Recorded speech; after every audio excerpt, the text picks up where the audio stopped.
नमस्कार दोस्तों इन दिनों में जो लोग हमसे गए या जिनका जन्म हुआ उन दोनों तरह की शख्सियतों को हम लोग याद कर देते हैं।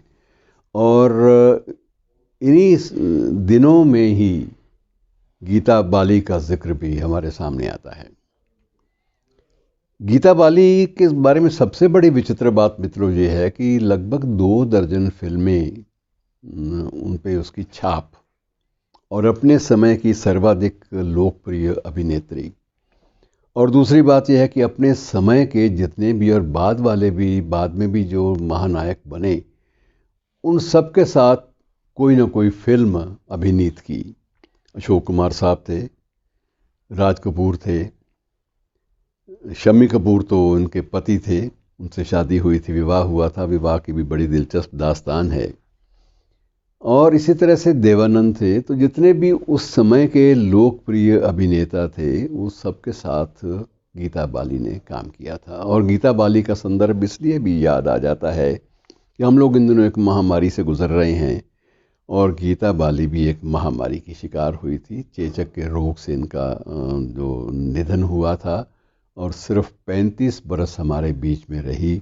इस छोटी सी उम्र में उपलब्धियों का अंदाज़ा लगा लीजिए। और मित्रों, इनकी ज़िंदगी, गीता बाली की बड़ी दिलचस्प ज़िंदगी थी, दिलचस्पियों से भरी हुई इन मानों में कि मूल रूप से एक सिख परिवार से संबंध रखती थी।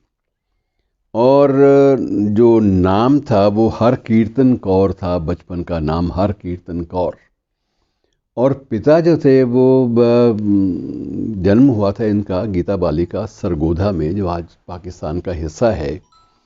तो सरगोधा से ये लोग 1947 से पहले ही ये अमृतसर आ गए थे। और इनके पिता को बिल्कुल पूरी तरह से सिख धर्म में गहरी आस्था थी और वो सिख प्रचारक के रूप में भी अपने वक्त के अच्छे प्रचारक माने गए। और जो कीर्तन करने वालों की एक कतार होती है उसमें उनको बड़ा प्रतिष्ठित स्थान प्राप्त था।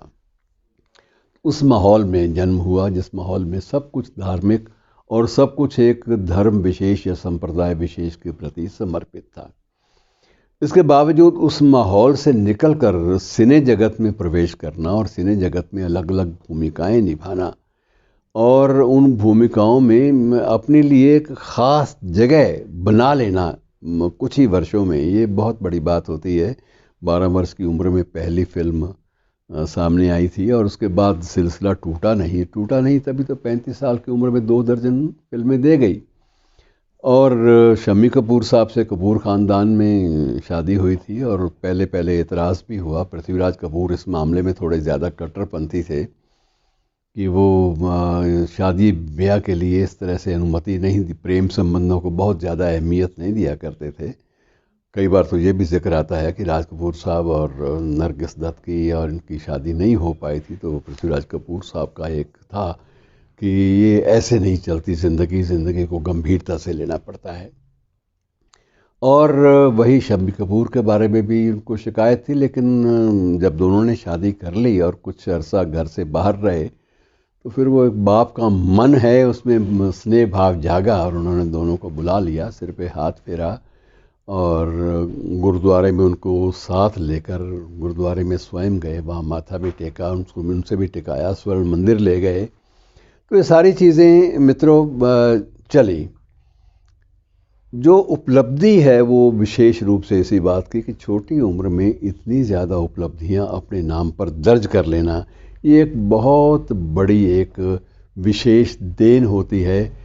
और शम्मी कपूर साहब तो कहा करते थे कि ये ईश्वरीय देन ही है जो मेरे साथ इतने अरसा रहने के बाद भी वो इतनी जल्दी चली गई और बहुत सारी चीज़ें जो है वो मेरे नाम, अपने नाम कर गई।